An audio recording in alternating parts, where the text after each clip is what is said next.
lagi dengan YouTube channel ini dengan aku Anti.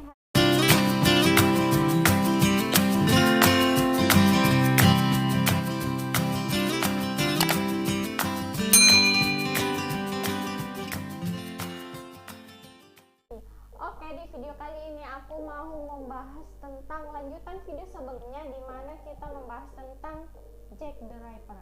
Nah, di sini kita akan membahas lanjutan videonya berupa beberapa tersangka yang diduga sebagai Jack the Ripper menurut kepolisian dalam investigasi dan juga media.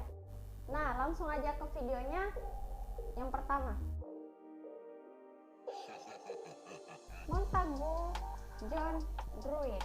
Montagu ini ditemukan tewas mengambang di Sungai Thames pada tahun 1888. Dia adalah seorang yang bekerja sebagai asisten kepala sekolah di Blackheath dan sekarang sedang berumur 31 tahun.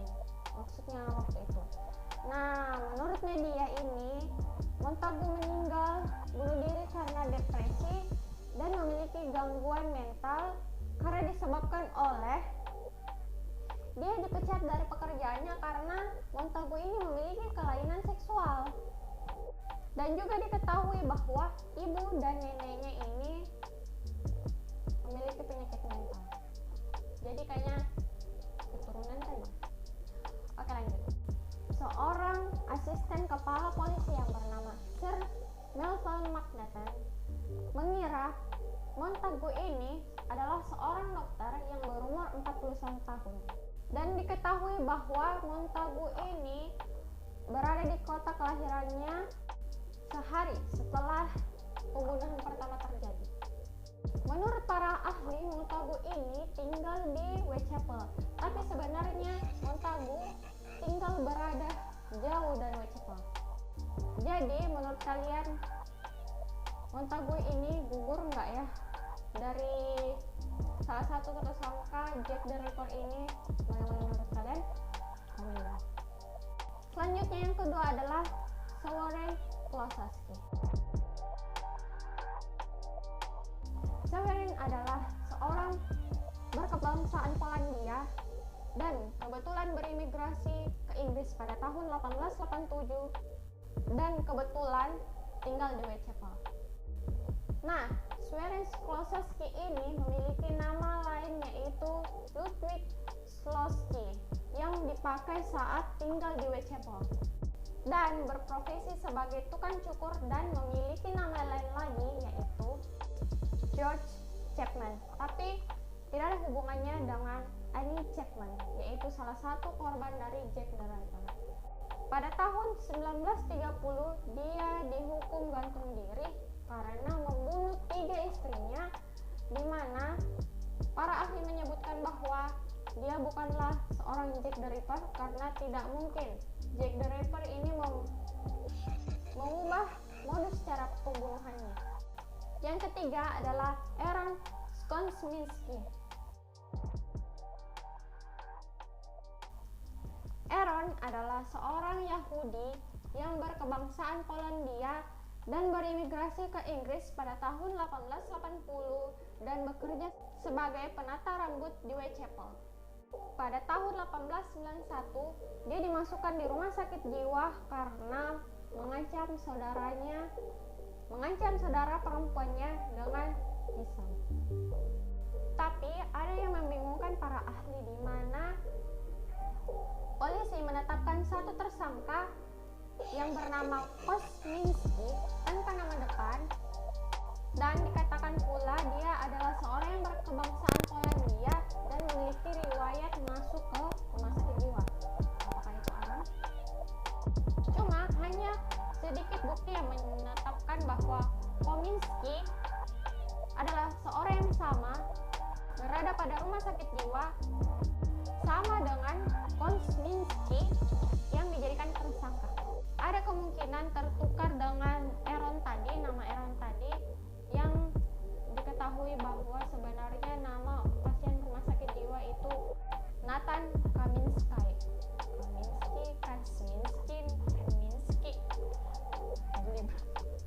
Oke, lanjut. Nah, Nathan ini juga seorang pasien rumah sakit jiwa. Selanjutnya Michael Armstrong.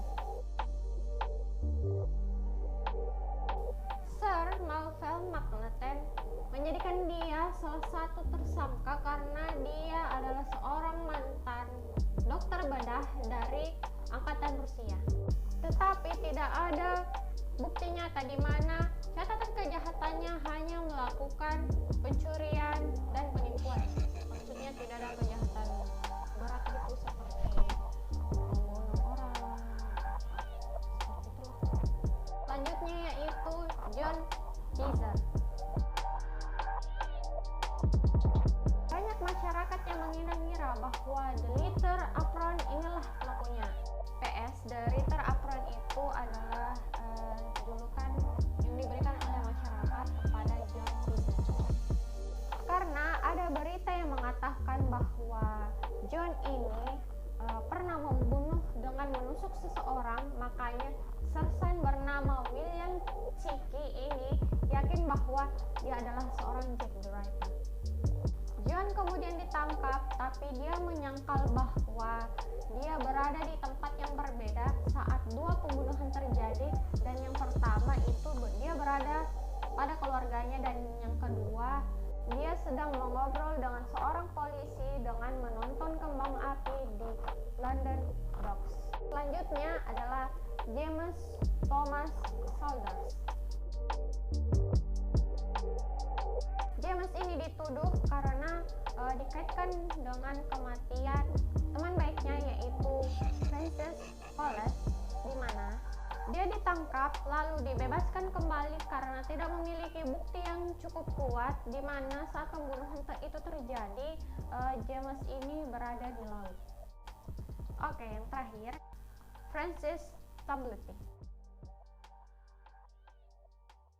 Francis adalah seorang dokter tanaman herbal dari Amerika dan Kanada, di mana selain itu dia adalah seorang dukun dan dia memiliki kelainan yaitu misoginis. Jadi misoginis ini adalah sebuah kelainan di mana dia itu sangat-sangat membenci wanita, di mana bisa saja dia melakukan fitnah, kekerasan dan lain sebagainya karena sangat membenci wanita ini. Selanjutnya, selain polisi, media juga diperkenankan menebak-nebak siapa sebenarnya Jack the Ripper ini, di mana ada beberapa nama tersangka dari Jack the Ripper versi media. Nomor 1 yaitu William Henry Bury.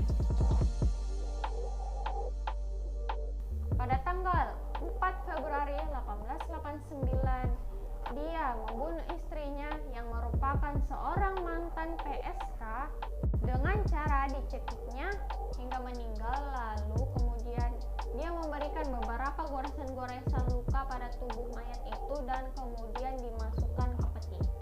6 hari setelah kejadian itu, dia memberitahukan polisi, dia melapor kepada polisi yang mengatakan bahwa istrinya telah meninggal dengan cara bunuh diri, tapi akhirnya dibongkar dan akhirnya dia diadili dengan hukuman gantung di Bunde.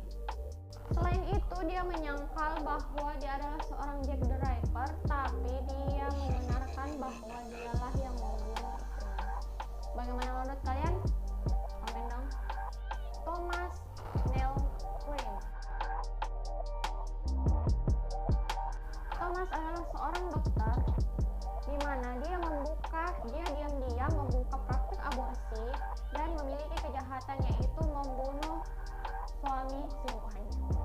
Pada tanggal 31 Juli tahun 1891, dia karena berkelakuan baik, dia itu dipindahkan ke London, dan kembali ke London ini dia kemudian membunuh seseorang lalu ditangkap kemudian dihukum gantung. Menurut salah satu sumber yang menyebutkan bahwa Thomas ini sebelum meninggal mengatakan bahwa dia adalah seorang Jack the Ripper. Namun polisi tidak banyak menyebutkannya karena dia sedang berada di penjara Illinois di Chicago saat pembunuhan Whitechapel terjadi. Selanjutnya adalah Frederick Bailey Demi.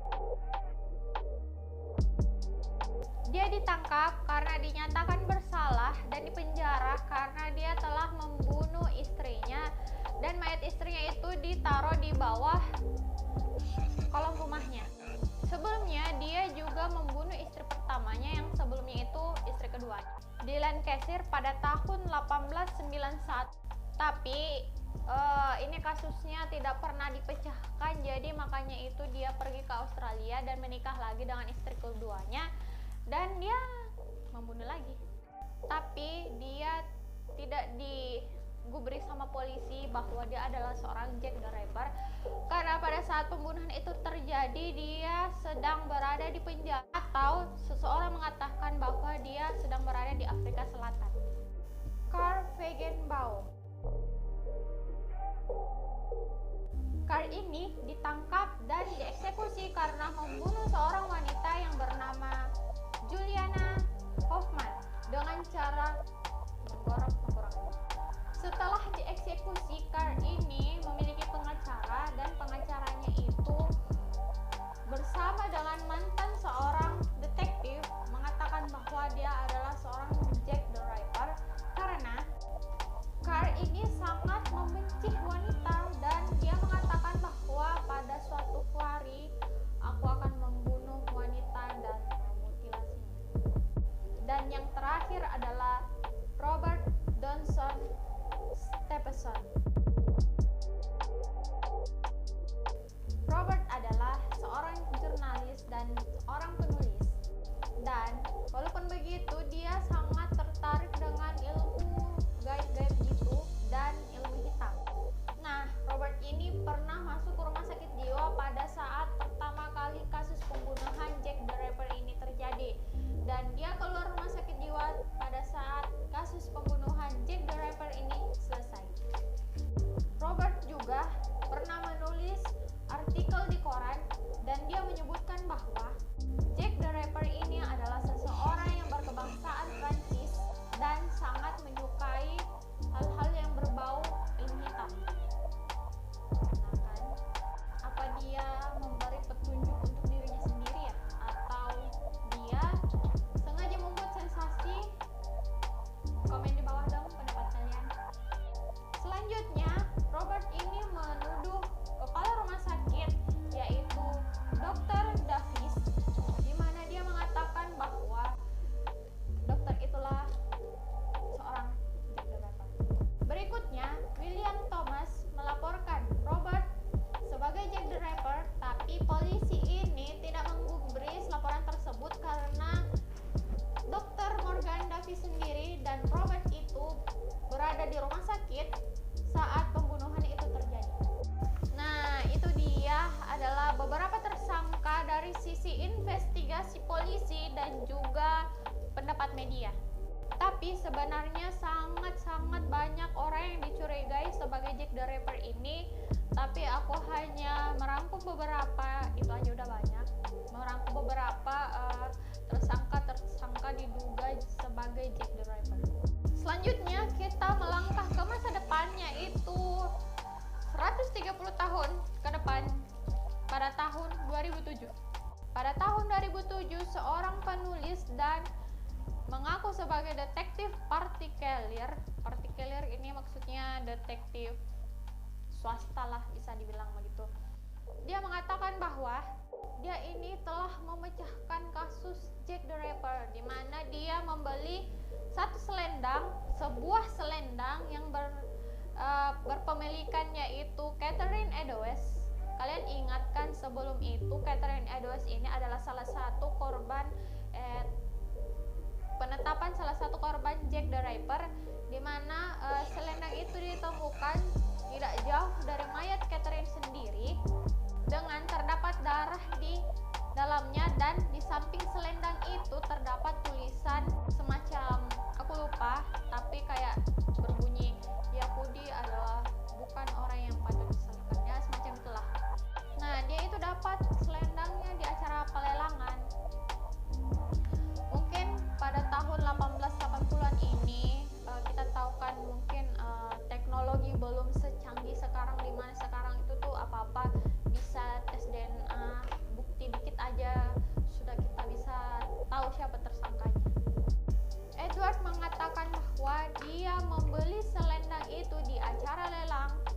tepatnya di Bury City Emu Shuffle. Aku nggak tahu cara bacanya, tapi di sini kayak gitu tulisannya. Sorry. Menurut Edwards, selendang itu diambil sama petugas malam saat menemukan mayat Catherine itu sendiri. Kemudian selendang itu diambil lalu disembunyikan tanpa diketahui penyidik. Nah, sebenarnya aku mau sedikit mengatakan bahwa sebenarnya selendang itu disembunyikan. Aku nggak bilang di video sebelumnya. Nah, pertanyaan baru, kenapa selendang itu disembunyikan? Aku nggak tahu ya. Tapi informasi yang aku baca bahwa selendang itu nggak mau ditambah-tambah ruwet kan, maksudnya nggak mau ditambah ribet kan. Dalam situasi itu kan sudah terlalu banyak teka-teki tentang Jack the Ripper ini. Jadi selendang itu disembunyikan lalu tulisan Yahudi tadi itu dihapus. Oke, back to topic. Dan selanjutnya, di manakah selendang itu? Nah, selendang itu diambil oleh Simpson, adalah seorang petugas malam kepolisian di sana. Dia itu mengambil selendangnya, kemudian dia bawa pulang. Karena selendang itu selendang perempuan, dia memberikan selendang itu ke istrinya. Tapi istrinya lihat, wah selendang ini bagus, tapi ada noda darahnya, kan itu selendang dari mayat pembunuhannya. Selendang itu penuh dengan darah dan istrinya nggak mau ambil. Jadi selendang itu disimpan kayaknya di sebuah petilah. Kemudian setelah mereka meninggal diwariskan ke menantunya. Lalu pada tahun 2007 muncullah di pelelangan selendang itu. Kemudian selanjutnya Edward meminta tolong tadi kepada Lou Halainen, yaitu seorang ahli molekul dari John Moores University Liverpool untuk menyelidiki materi genetik yang berada pada bercak darah selendang itu. Dan kemudian ternyata selendang itu bukan hanya terdapat darah, melainkan ada juga sedikit semen atau bisa dibilang sperma, dan diujilah kedua sampel itu. Hasil analisis DNA yang dipublikasikan oleh The Journal of Forensic pada tanggal 12 Maret tahun 2019 menyatakan bahwa selendang itu sama DNA-nya dengan keturunan dari Aaron Kosminski, seorang tukang cukur Yahudi dari Polandia. Jadi bisa dibilang Aaron Kosminski adalah Jack the Ripper. Oh my god. Kok aku ya lega ya. Akhirnya.